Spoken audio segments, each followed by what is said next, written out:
I'm going to keep it real. I'm beyond stunned. Like, I still cannot believe what happened in Columbus, Ohio last Saturday. I can't believe it. If you're an Ohio State fan, this is the most agonizing loss possibly in your entire history. Like, this one hurts more than any other loss you've probably ever experienced because there is no excuse. There is utterly no excuse for this. Michigan lost their quarterback, their entire offensive line, nearly their whole front seven, almost their entire secondary. They have a new head coach. They were missing their two best players. They went 6-5, and Ohio State was at home in a 23-point favorite. All of that in mind, you still lost. I mean, I can't believe it. I mean, if you're an Ohio State fan, it's like your heart has been ripped out of you and just thrown on the ground and stomped on. That's a vivid analogy, but you know what? I think it accurately embarks it because the last 3 years you can say, you know what? Fine. Fine. Michigan's been the better team. They've had the better game plan. Not this year. Not this year. This is a Michigan team that hung 7 on Illinois, that lost to Washington. Michigan went into Ohio State's house, took Ohio State's $22 million roster, planted a massive Michigan flag on it, and said, we own you. We own you. Because it's almost like an emotional advantage that Michigan has had as rough of a season as they've had, because they can say, yeah, we're 6-5, and we're probably going to the TaxSlayer Gator Bowl, but we still beat you. Look at you guys contending for the college football playoff. Still beat you. We're in a transition year. We lost everybody from the championship team. Still beat you. And there's nothing Ohio State can do. Like, this is the beauty and sometimes the agony of college sports, if you will. Because there's nothing Ohio State can do now until the next 365 days. Ohio State could go out and beat Georgia or Texas or Tennessee or Oregon, whoever they're going to play, and beat them by 50. And it won't be a fully successful season for them. Because regardless of what happens, oh, great. In the eyes of Michigan fans, oh, you won a national championship? Great. We still beat you. Say hypothetically Michigan loses to Vanderbilt by 40 in the Gator Bowl. Oh, you guys are getting mad at us or rubbing it in our face that we lost to Vandy by 40? We still beat you. I mean, this is what... It's almost, again, like an emotional disadvantage. I don't spend too much time on that, but Ohio State will forever have that stench of Michigan fans looking at them and smirking at them, regardless of what happens. And that's the beauty of college sports. And, man, this shouldn't go under the radar, because this kind of did. Ryan Day had so much pressure on him to win this game, an inhumane amount of pressure, I will say. But Michigan was so down this year, and people assumed, oh, Ohio State's a 23-point favorite. Oh, they'll win this game for sure, easily. People kind of just brushed that under the radar.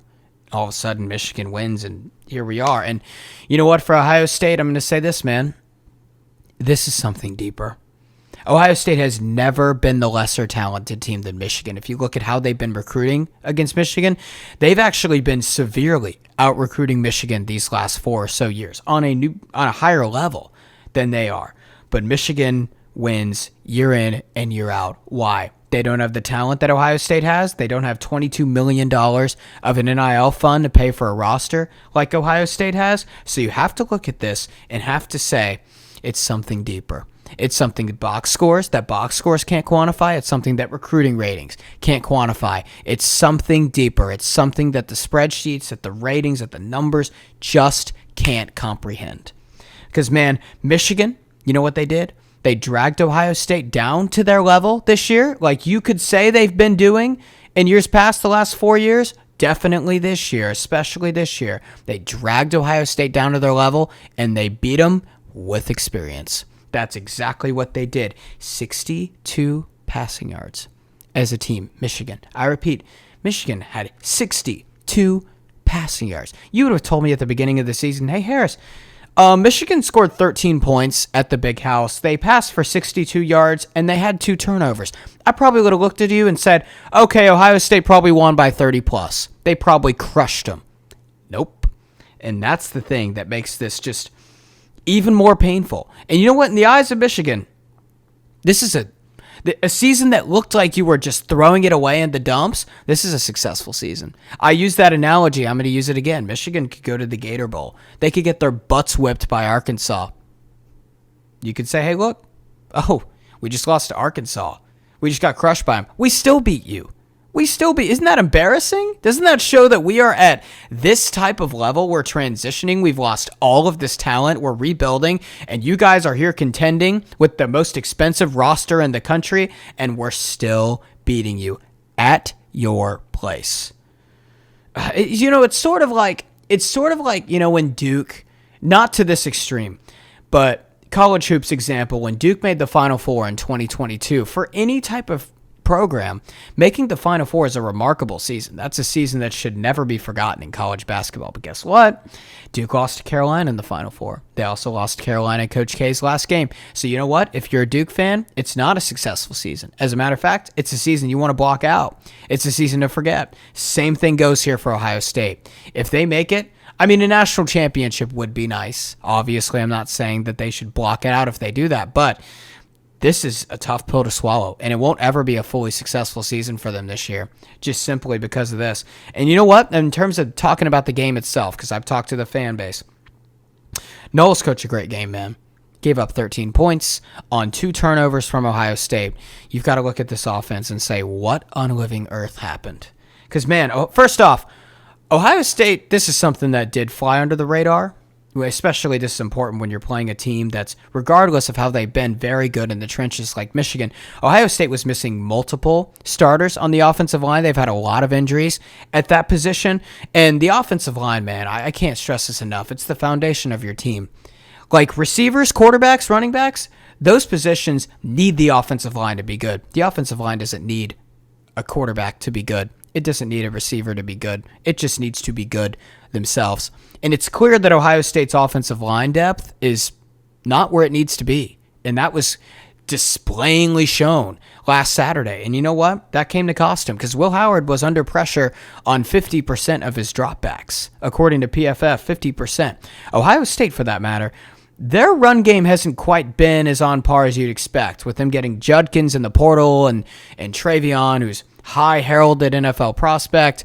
They put up 3.0 yards per carry as a team against Michigan, 77 rushing yards as a total. They couldn't run the ball. They couldn't protect Will Howard. So you have to, first glance, look at the offensive line. And Ohio State went out to get this guy. And, I like how Will Howard's been all year, but you can't help but not look at Will Howard. You have to look at Will Howard in this and say what happened. Because Will Howard, man, the question that I had for Ohio State coming into the season was, does Will Howard have to be a superhuman?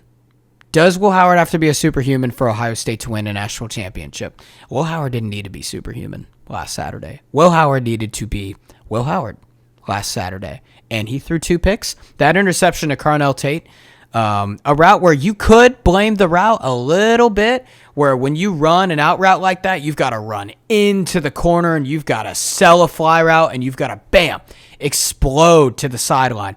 Out route, most common pick sixes in football.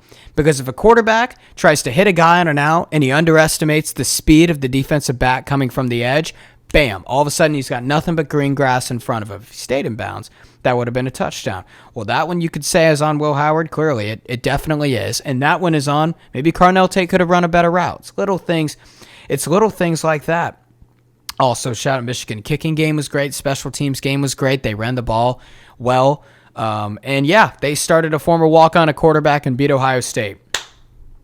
Who the heck would have thought? College football's a crazy sport, man. But anyway, you know what? For Ohio State, it's not going to be a fully successful season this year. And just because of one game, that's not something you get in pro sports. The Chiefs could lose to the Broncos and still go out, win the Super Bowl, and bam, it's a successful season. That's that. Not in college sports, man. And sometimes that's the beauty of it, and sometimes that's the agony of it.